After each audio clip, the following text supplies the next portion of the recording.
ஜெபமணி மாலை. அநேகரிடத்தில் இது காண கிடைக்கும். இறைவனை தியானித்தபடியே இம்மணிகள் ஒவ்வொன்றாக உருட்டப்படும். அப்படி ஒவ்வொரு மணி உருட்டப்படுகையிலும் புண்ணியம் சேகரிக்கப்படும். இனி நம் அனைவருக்கும் அந்த புண்ணியம் சேர்கின்றதா? இல்லை. தாம் அறிந்த அநேகர் பல்லாண்டுகளாய் இந்த மாலையை உருட்டிக் கொண்டிருக்கலாம். பலன் ஏதுமின்றி அடங்காத கோபம், அடங்கா ஆணவம், அடங்கா பேராசை எனும் சங்கடங்களில் எதையும் தியாகிக்காது இருப்பார்கள். ஆக அவர்கள் பிரயத்தனமும் வீணே.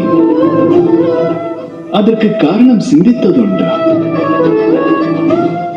அதற்கு காரணம் யாதெனில், ஜெபமாலையின் மணிகளை உருட்டும் அநேகர் தாம் நிகழ்த்த வேண்டிய மற்றொரு செயலை நினைவு மறக்கின்றார்கள்.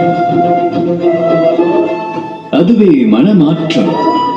ஆக அடுத்த முறை ஜெபமணி மாலையை உருட்டும் முன்பு தம் மனதில் உள்ள துஷ்ட எண்ணங்களை வெளியேற்றுங்கள்.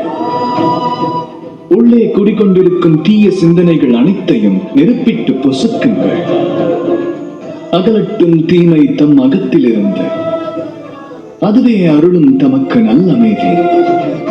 பெறலாம் பூரண சந்துஷ்டம்.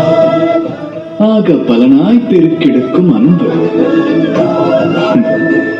ராதா ராதா.